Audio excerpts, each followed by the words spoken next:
Neste vídeo vou contar-vos o segredo para fazerem uma boa dinâmica para a solenidade do Corpo de Deus. E por isso vou-vos apresentar a dinâmica Eu Faço Parte do Corpo. Espero que gostem.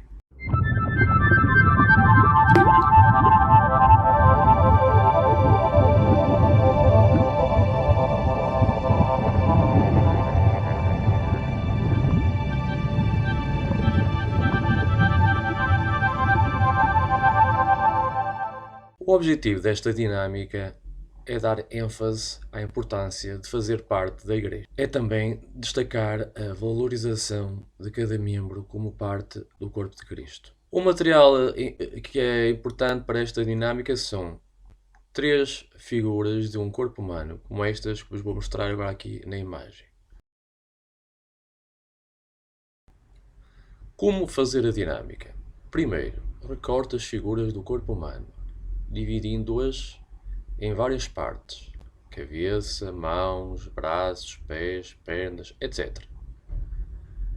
Caso queira deixar as figuras um pouco mais duras, cole as mesmas num papel mais grosso e depois recorte. Até podem usar cartolina e fazer isto que eu estou a dizer. Tire de cada figura um membro do corpo e guarde. De seguida, coloque cada uma das figuras recortadas numa pequena sacola, num saco. Segundo, divida a classe em 3 grupos. Reparta com cada grupo numa pequena sacola uma figura recortada faltando uma parte do corpo. É importante que a princípio eles não saibam de nada. De seguida, solicite a cada grupo que monte as figuras humanas o mais rápido possível.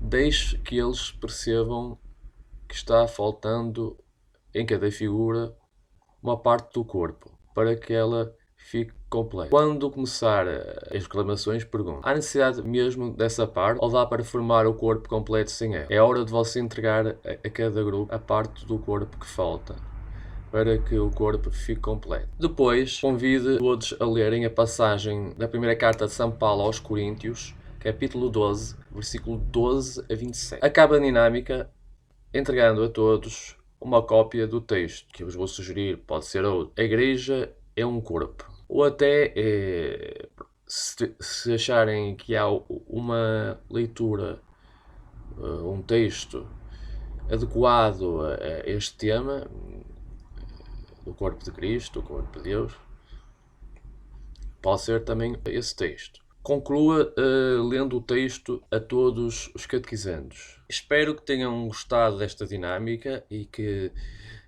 seja mesmo útil para as vossas catequeses, até porque estamos bem próximos da solenidade do Corpo de Deus, que é já agora no mês de junho, e por isso espero que seja útil e até um próximo vídeo. Deus.